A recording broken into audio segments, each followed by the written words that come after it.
சர்வதேச உளவியல் வல்லுனர் ஜோன் கார்ட்னர் என்று அழைக்கப்படுகிற ஒருவர் வெளிப்படுத்திய கருத்து, இந்த மேற்காசிய பிராந்தியத்தில் இடம்பெற்று வருகின்ற யுத்த சூழ்நிலைகளில் பல்வேறு அதிர்வலைகளை உலகளாவிய ரீதியில் ஏற்படுத்த இருந்தது. அவருடைய கருத்து இதுதான். அமெரிக்க ஜனாதிபதி டொனால்ட் ட்ரம்ப் உடலளவிலும் மனதளவிலும் பாதிக்கப்பட்டிருக்கிறார். ஆகவே அவர் ஈரான் மீது அணு ஆயுத தாக்குதலை நிகழ்த்தக்கூடும் என்கிற கருத்தை வெளிப்படுத்தியிருந்தார்.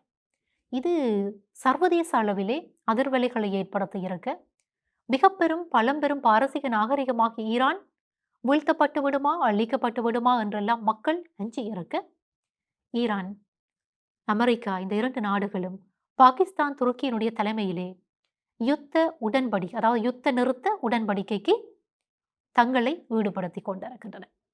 ஈரான் 10 கோரிக்கைகளை முன்வைத்திருக்கிறது. இது நாங்கள் அறிந்த விடயம்தான். அதாவது யுரேனிய செறிவூட்டலை ஏற்க வேண்டும். இந்த ஹோர்மோஸ் நீரிணையினுடைய பாதுகாப்பு என்பது இன்றைக்கும் ஈரானுடைய கைகளில் இருக்க வேண்டும். இந்த யுத்தத்திற்கான இழப்பினை அமெரிக்கா கொடுக்க வேண்டும். ஈரான் மீது இனியும் இவ்வாறான நடவடிக்கைகள் ஏற்படுத்தப்படாது என்பதை அமெரிக்கா உறுதிப்படுத்த வேண்டும். ஈரான் மீது நேரடியாக விதிக்கப்பட்டிருக்கின்ற பொருளாதார தடைகள் நீக்கப்பட வேண்டும். அதுபோன்று ஈரானோடு சர்வதேச வர்த்தகங்களிலே ஈடுபட்டு வருகின்ற ஏனைய நாடுகள் மீது அமெரிக்கா ஏற்படுத்த இருக்கின்ற பொருளாதார தடைகள் நீக்கப்பட வேண்டும். இவ்வாறான அந்த 10 கோரிக்கைகளை ஈரான் முன்வைத்திருக்கிறது.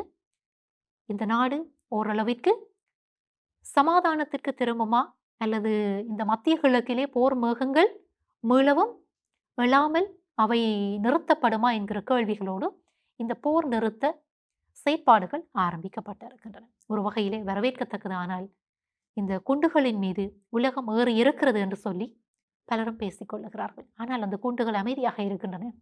அவை என்றைக்கு வெடிக்க தலைப்படுகின்றனவோ அன்றைக்கு இந்த உலகத்தினுடைய அமைதி என்பது மீளவும் சீர்குலைவதாகத்தான் மாறும், அல்லது அப்படி மாறுமா என்கிற அந்த கேள்வியோடு மக்கள் துன்பியலாகத்தான் இந்த விடயங்களை பார்த்து கொண்டிருக்கிறார்கள்.